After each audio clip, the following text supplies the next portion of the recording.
Hello everyone, welcome back to my channel. তো তোমরা তো জানো যে আমি গ্রামে থাকি।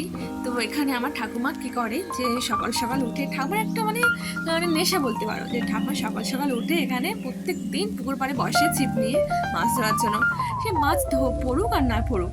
আর এখানে দেখো আমার একটা দাদার মেয়ে এখানে প্রত্যেক দিন পাশে ওর বাবার দোকান, তো প্রত্যেকদিন সকালে আসবে, এসে দেখবে আমার ঠাকুমা কী মাছ ধরছে, মাছের বালতি থেকে একটু দেখবে।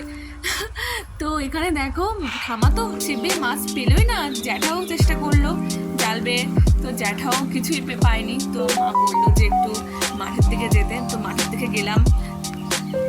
তো মাঠের দিকে এসে দেখলাম এই যে কিছুটা ধান কাটা কমপ্লিট, যদিও এটা আমাদের জমি নয়, আমাদের জমিটা হচ্ছে পাশে। তো পাশের জমি মানে তো ওখানে মানে লোক দিয়ে, আমাদের জমিটা লোক দিয়ে কাটানো হয় ধান, আমার নিজেরা করার লোক নেই ওই জন্য। তো এখানে এদিকে একটা পাশের কাকুদের ধান কাটা চলছে, তো ওদের সাথে একটু কথা বলছিলাম। তারপরে আমাদের পাশের জমি গেলাম, ওখানে কিছুটা ধান কাটা কমপ্লিট হয়ে গেছে। আর আর তো জমিতে আর এই যে দেখো এটা আমাদের জমি।